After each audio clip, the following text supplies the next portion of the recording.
Сіздерге бүгін иррационалды теңсіздіктерді шешу тақырыбынан видео сабақ жасаймын. Сіздер бұны мұқият қарап үйрене беріңіздер. Енді иррационалды теңсіздіктің бір жағында иррационалды мүше, яғни түбірдің реті жұп болса, және ол үлкен теңсіздік болса, мына жақта А деген сан тұрса, осыны қалай шешеміз? Ең бірінші біз мән беретін А деген санның таңбасына. Егер де А деген санымыз 10 болатын болса, А үлкен немесе тең болатын болса, тек сондай кезде ғана біз екі жағын дәрежелей аламыз. Яғни 10 болғаннан кейін екі жағын дәрежеледік. Түбірасында f от x, екі жағын үлкен А-ның 2k. Міне осындай бір келеді. Екіншісі жағдай А-мыз теріс болатын болса, онда бізде түбірасында қандай да бір өрнек, жұп дәрежелі үлкен теріс саны. Ол әрине түбірасында өрнек әрқашан 10 сан болғанда теріс санның әрқашан үлкен болады. Ондай жағдайда біз тек қана мына түбірдің анықталу облысын ғана қарастырамыз. Үлкен де тең болады. Түбірдің астындағы өрнек үлкен нөлден ғана емес, үлкен де тең болу керек. Міне осындай екі жағдайды қарастырамыз. Сіздер теңсіздікті шешкен кезде ең бірінші осы А-ға мән берулеріңіз керексіздер.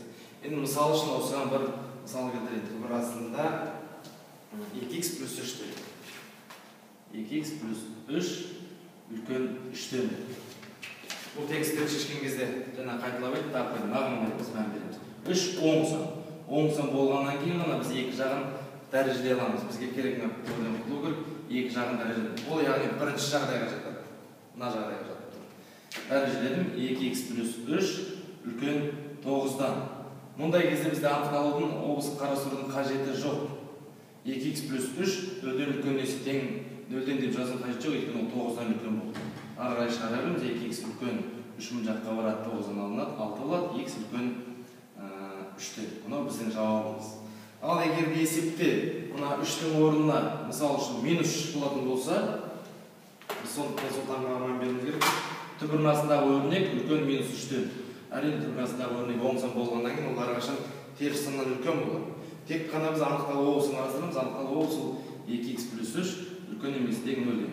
Енді ары қарай шығаруды үлкен емес тең минус 3-тен, x үлкен емес тең минус 1/. Міне бұл екіншінің жауабы. Енді екінші әдісті көрсетейін. Мына жерде үлкен емес, енді керісінше кіші болса не істейміз? Көрсетіп берейін. Түбірдің астындағы өрнек қандай да бір А деген саннан кіші болатын болса да дәл осы методикамен бірінші А санының таңбасына қараймыз. А саны 10 сан ба, А саны теріс сан ба? Егер А саны 10 болатын болса, бірінші жағдай А-мыз 10 сан болатын болса, онда екі жағын дәрежелей аламыз. f от x-тің кіші А-ның 2k дәрежесі. Одан кейін мынаның түбірдің астында тұрғаннан кейін бұл өрнектің өзі f от x үлкен емес тең 0-ден болады. Анықталу облысы. Осы жүйені шешуіміз керекпіз. Егер де А саны теріс сан болатын болса, онда қараңыз, түбір астындағы өрнек кіші қандай да бір теріс санның. Әрине, түбір астындағы өрнек 10 сан болғаннан теріс санның кіші болмайды. Сондықтан оның шешімі жоқ бірден жазасында.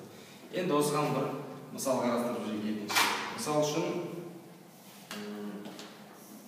x минус 3 кіші 5-тен. Түбір астындағы x минус 3 кіші 5-тен. Мына А деген санның орнында 10 сан тұр, 5. 5 болғаннан кейін 10 болғаннан екі жағын дәрежелей аламыз. x минус 3 кіші 25-тен.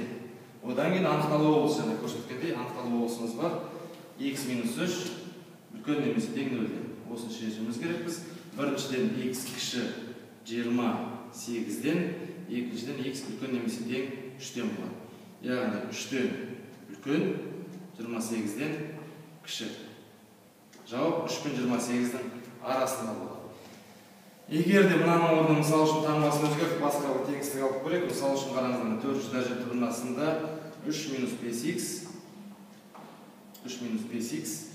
кіші минус 2-ден. Балалар, сендер бірден иррационалды теңсіздіктерде ойланбай екі жағын квадраттап кетіп жүрмеңдер. Қараңыздар, мына есепке. Мына түбір астындағы өрнек әрқашан оң өрнек кіші теріс саннан деп тұр. Бұда бірден шешімі жоқ деп жазасыңдар. Өйткені оң сан теріс санның кіші бола алмайды. Көп балалар шатастырып, мынаның екі жағына қарамай, мына таңбасын анықтамай, екі жағын квадраттап басқа бір шешім алып келеді. Ол дұрыс емес. Сол сабағым пайдалы болды деген үміттемін. Математикадан жақсы баға алыңдар.